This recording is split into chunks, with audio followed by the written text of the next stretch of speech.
Welcome to the African Youth Empowerment Series, where we speak on the role of the African youth in developing Africa. My name is Tinotina Mavineka, and today we're here with Aldo Musemburi, one of the most influential Christian advocates from Zimbabwe. How are you today, Aldo? I'm perfectly well, Tino. How are you doing? I'm great, I'm great. Awesome. Aldo, we wanted to begin by asking you, what inspired you to create your platform? Was it an amazing life experience that pushed you closer? Well, if I'm gonna put it in a nutshell, I would like to say it was a life experience. And I'd like to also point out that for many people, they don't usually rededicate their lives back to Jesus Christ. I mean, that's taking into consideration if they've already been baptized, if they've lived a Christian life. Like for me, I grew up a Catholic and I ended up shifting from one denomination to another because I didn't feel at home in the Catholic denomination. So I ended up going straight into the Pentecostal denomination where I felt more free to express my faith and to also grow into a relationship with With the my Lord. faith in Jesus Christ. Yeah. So for me, it was pretty much a life experience where I just realized that there's more to Christianity than what I'm actually being offered in my previous denomination. Oh, and that's what pushed you and motivated you to make your platform and your videos and the content that you release. For the content that I release in my platform, I realized that on a day-to-day basis, I started off posting inspirational, motivational speeches for people to actually be lifted by. And at the beginning, a few people were recognizing that, oh, thank you for this, I needed this. And it kind of pushed me to continue doing it. And after a few months, I noticed the numbers started getting larger and more people started interacting with me and giving me props for what I'm doing, telling me that it's helping them, and also asking for advice. And then at that point in time, that's when I realized, okay, since I'm actually helping a lot of people, why don't I just go for the big for the big time, you know? So I started posting videos. And after the second video, I noticed, wow, thousands and thousands of people are actually viewing this and it's doing such a great impact. Why don't I continue doing this? And then that's what motivated me to switch to Instagram, to Twitter, Snapchat. Even on my WhatsApp, people would view my stories and it would just relate me with a man who's just living upon Christian values and doing it well. So yeah, that's what really pushed me towards going onto the platforms. And that's amazing. We've seen that your videos are probably done, I think, over 1 million views, and you've inspired a lot of people towards not only having faith in the Lord, but having faith in life and moral values. Oh, definitely. And that's really important, I guess, from a Southern African perspective. Southern African nations are very Christian, but we see in many cases within these nations, our leaders have failed to put the needs of the people above their own needs. How important is it for our future leaders to prioritize the needs of the people over themselves? I think it's very important because coming from what we're taught in Christianity, leaders are supposed to serve people instead of actually being served. You understand? And going into the Christian Bible, the book of Acts and I think the book of Romans also emphasizes that God shows no partiality amongst human beings and eventually, ultimately, he sees us as equals. Even though we may have different roles, be it gender-based roles, a wife in a family or a husband in a family, he sees us all as equal and we all need to see one another likewise, pretty much. That's very important, very true.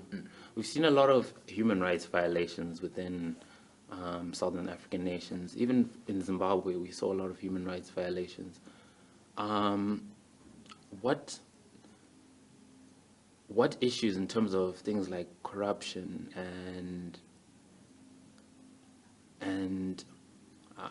poor leadership would you like to see change? What solutions do you think that our current leadership and the youth can have in solving our human rights violations, our corruption issues, towards making our nations grow in a way that we prioritize all men?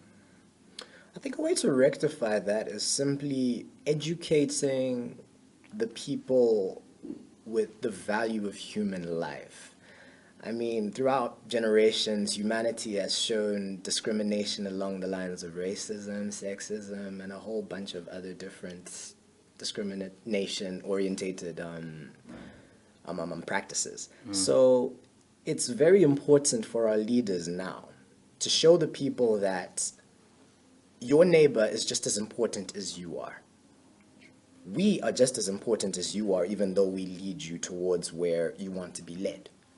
So it's very important to create procedures and practices within the nation that kind of not necessarily force people to value one another as equal, but encourage people to value one another as equal, because it does no one any benefit if one person is above the other and then we live a life that's rank orientated, so to speak. So it's very important for our leaders to try and encourage one another to value each other on the same level basis so that we can live together in equity more than equality, actually.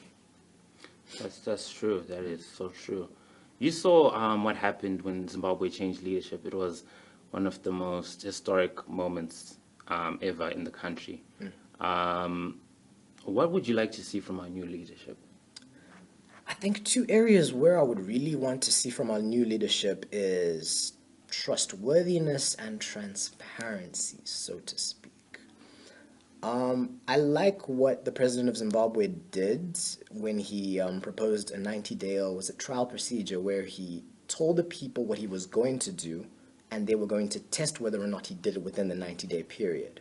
So people want to see set goals that are measurable and also to see them as achievable. So if they continue to do things within the country in such a manner, it gives the people that kind of confidence that, okay, things are being done that was said were going to be done. People don't want to be given fake promises. So henceforth, that's where the transparency now comes into play. If we see through each and everything that's happening and know that there's no corruption happening, no form of opaque nature that we can't see what is trying to go about with their decisions, then people are going to feel more confident in their leaders and they're going to trust them into actually producing what they promised to produce. And it's the same situation within South Africa. They also had a change in leadership where Ramaphosa was instated. Do you see possibility in our leadership collaborating? Do you see possibilities in our leaders finding ways for the youth to be more involved? Oh no, there are multiple ways for, I would like to call us less economically developed countries if we're going to compare with the world.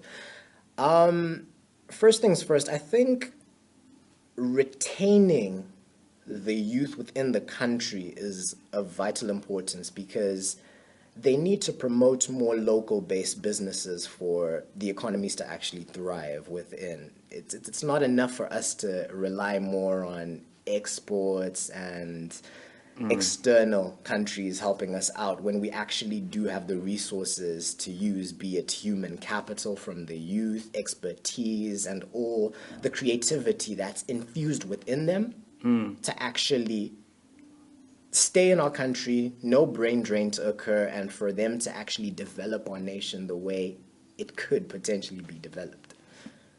Yes, that is so true. And how important is it for you that our youth take on the responsibility of sort of running our nations, Zimbabwe, be it Zimbabwe or South Africa, or especially within the African context, that our youth take on the role of leadership or business or building jobs or entrepreneurship or running stable businesses and building and developing our African economies? I think it's very important because, again, going back to the aspect of brain drain, we tend to find more of our local people going into other countries and making them great nations. So losing that kind of expertise and potential is very detrimental to the country involved because You will find a person, for example, be it in Zimbabwe or in South Africa, who then goes to America and then comes up with a new innovation that could have helped our countries actually bridge the gap between the more economically developed and us. So, not to say per se that it's like a competition that's going on, but then we are trying to play catch up in this world. That's We are true. definitely trying to play catch up. So it's very important for us to encourage more local-based businesses and entrepreneurship endeavors so that our country can really regain the time that we have lost in terms of development, so to speak. Yeah. That is true. We like to see your passion for not just speaking on issues on the Lord, but on current affairs, and appreciate you for coming through and having this chat with us. We wanted to find out, I guess, for the people watching, how can people get in touch with you? How can people find you and hear more of your motivational speeches, and also engage with you more on youth issues and African issues and church issues? And Well, like you said at the beginning, you can find me on Instagram, where it's ALDO_MUSEMBURI. Or you could find me on Facebook, where I'm usually more active on Facebook. Aldo Musemburi page. Not the person, but the page. And that's where people can find me more. okay, thank you for being on our show. Thanks for having me. It was a pleasure being here. Definitely.